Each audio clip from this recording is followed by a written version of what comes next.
Selamat malam Bapak Ibu sekalian, salam sejahtera, salam dari kami semua, dari Jemaat GPIB Jemaat Betania Makassar, saya Pendeta BL Padatu.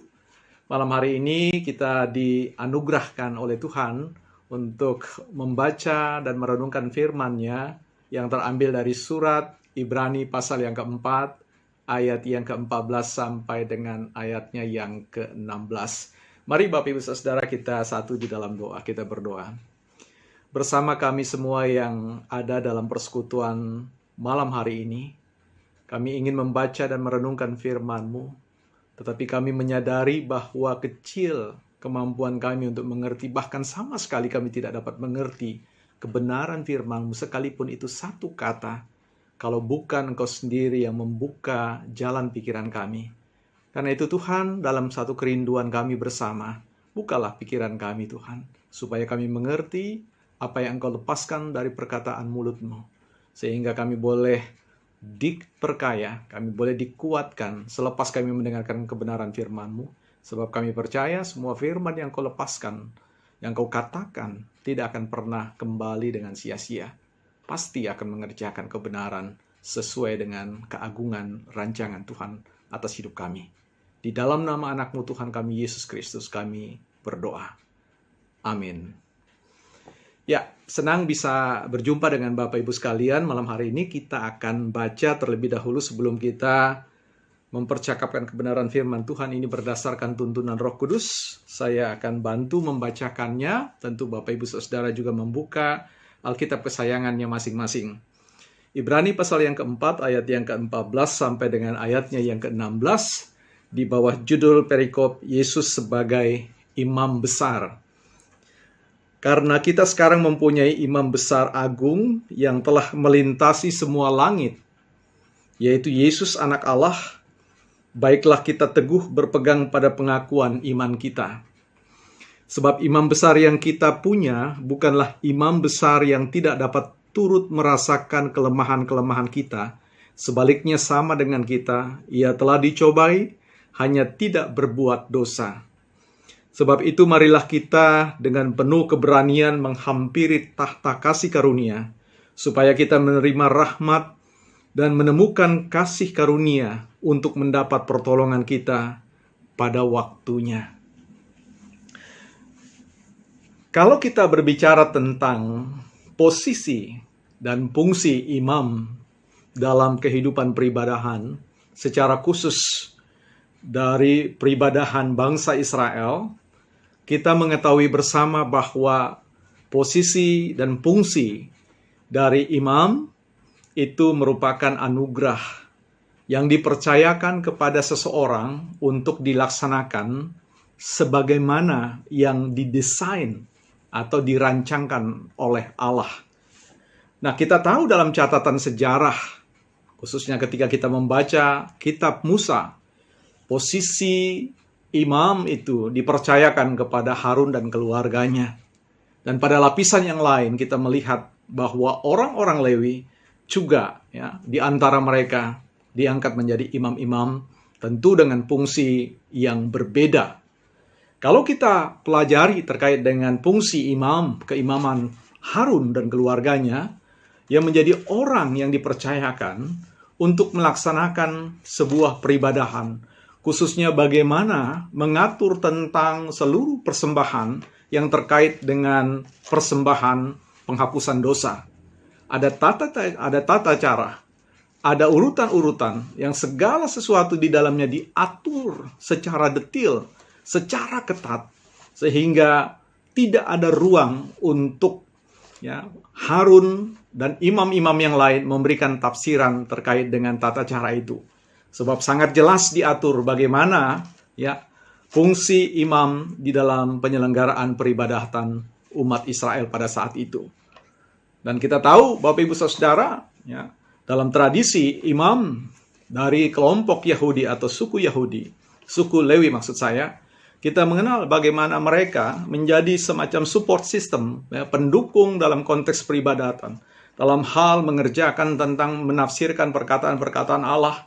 Bagaimana mereka juga mencoba untuk merespon membuat keputusan-keputusan yang berkait dengan tata cara, dengan hal-hal yang terkait dengan perilaku, persoalan-persoalan yang dihadapi oleh umat.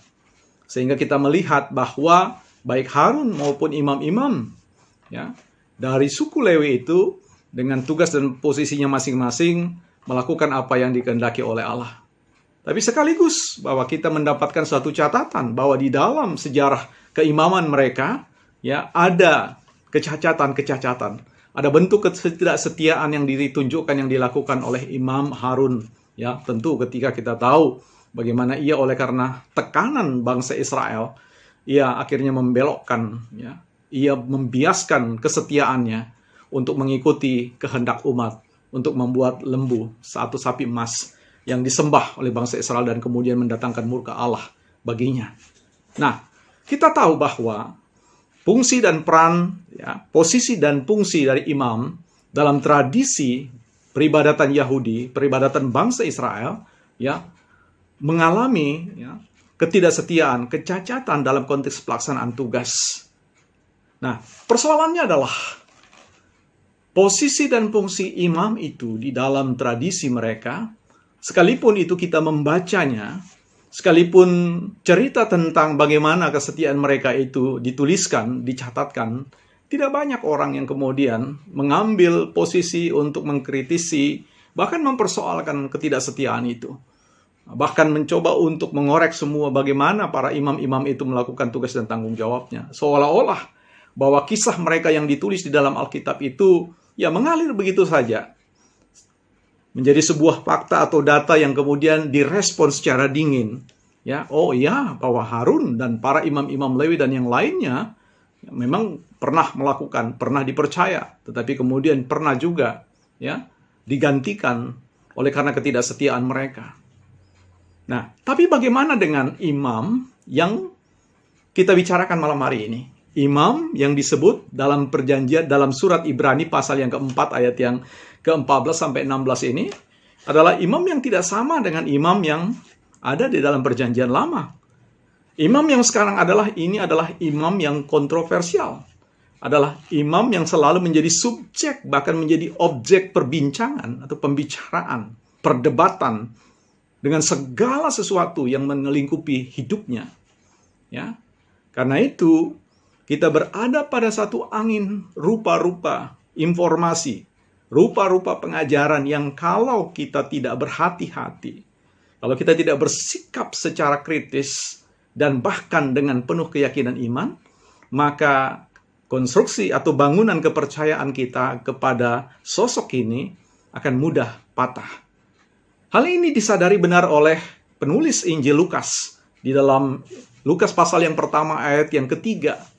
Bagaimana ketika Lukas mendengarkan tentang sosok ini dibicarakan, diperbincangkan, bahkan diperdebatkan, ia kemudian mengambil posisi menjadi orang yang melakukan penelitian, ya, melakukan riset yang sangat mendalam terkait itu, sehingga ia mengatakan, setelah aku menyelidiki, ya, hal ihwal, ya, segala sesuatu yang terkait dengan pribadi yang namanya Yesus ini, maka barulah ia memiliki keberanian untuk membukukannya dan menuliskan, sehingga kepada kita diwariskan yang namanya kitab Injil Lukas. Jadi Injil Lukas itu merupakan sebuah hasil riset, hasil penyelidikan yang dituntun dan diilhami oleh kebenaran Roh Kudus untuk menuliskan sesungguhnya kisah-kisah seperti apakah yang membungkus pribadi yang namanya Yesus yang kita sebut dalam bacaan ini sebagai imam besar. Nah, ini juga ya, bisa kita lihat di dalam konteks Ibrani, ya, pasal yang kedua ayat yang pertama.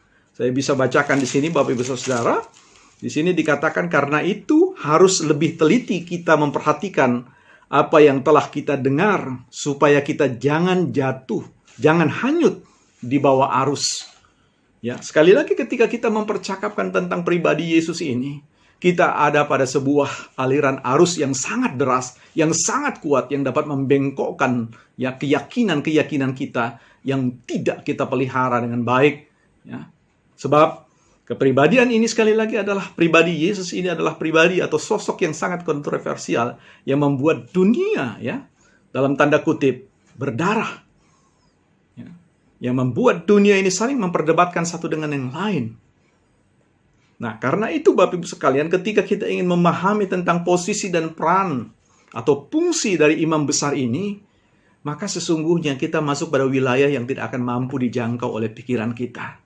Tidak ada seorang pun manusia di muka bumi ini yang mampu mendefinisikan dan menjelaskan tentang kepribadian Yesus itu dengan kemampuan mentalnya atau kemampuan pikirannya.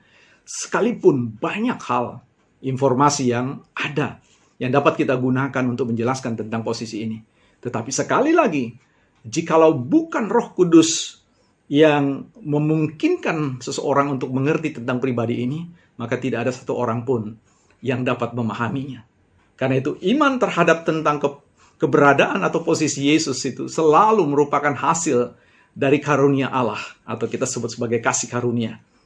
Di dalam Injil Lukas pasal yang ke-24 ayat yang 45, ya, jelas sekali bahwa orang yang pikirannya tidak dibuka oleh Allah, oleh Roh Kudus, mereka tidak akan pernah mengerti tentang Yesus, tentang Allah. Apalagi kita bicara tentang Trinitas dan banyak ajaran-ajaran yang meliputinya.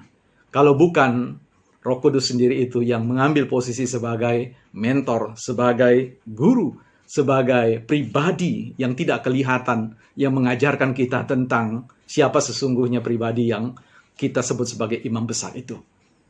Nah, malam hari ini kita dibawa bagaimana kita diundang untuk memiliki keberanian untuk mendatangi pribadi yang sangat kontroversial. Tetapi sebenarnya juga bukan pribadi yang rumit untuk dimengerti kalau kita mau datang dengan penuh keyakinan iman dan berserah menundukkan diri di hadapannya untuk meminta Allah sendiri membuka pikiran kita untuk mengerti siapa sesungguhnya, ya, Yesus yang kita sembah ini.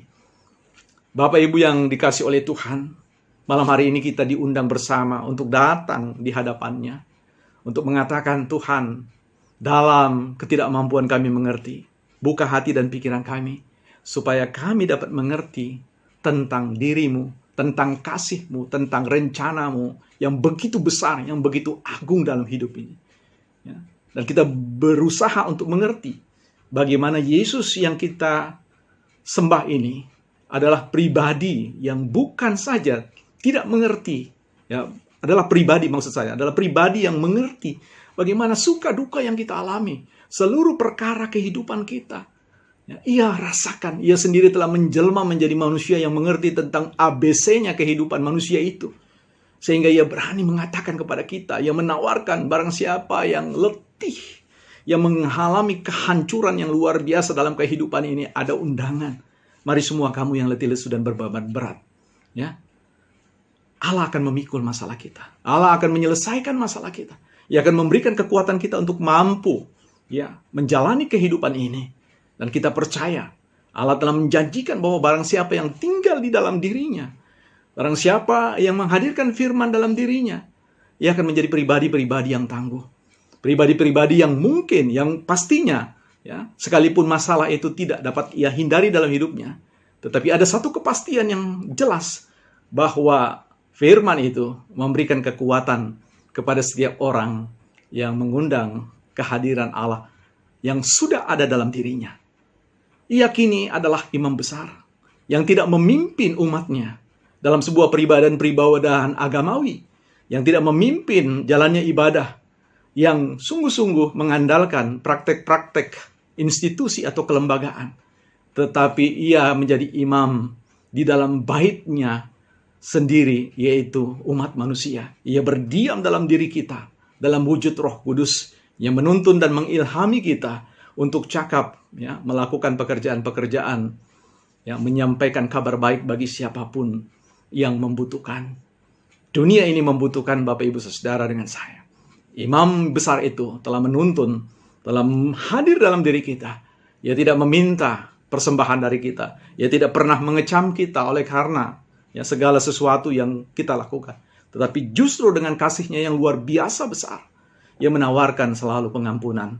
Ia selalu membawa kita pada sebuah pengharapan bahwa sekalipun dosamu merah seperti kirmisi, akan diputihkan seperti salju. Harapan hidup di dalam Tuhan Yesus selalu terbuka bagi siapapun. Mari datang kepadanya.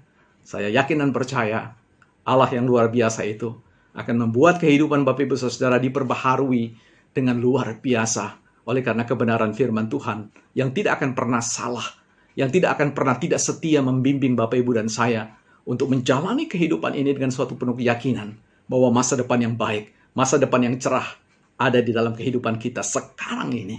Yesus berkata, aku tidak pernah berubah, baik yang dahulu, sekarang, dan yang akan datang.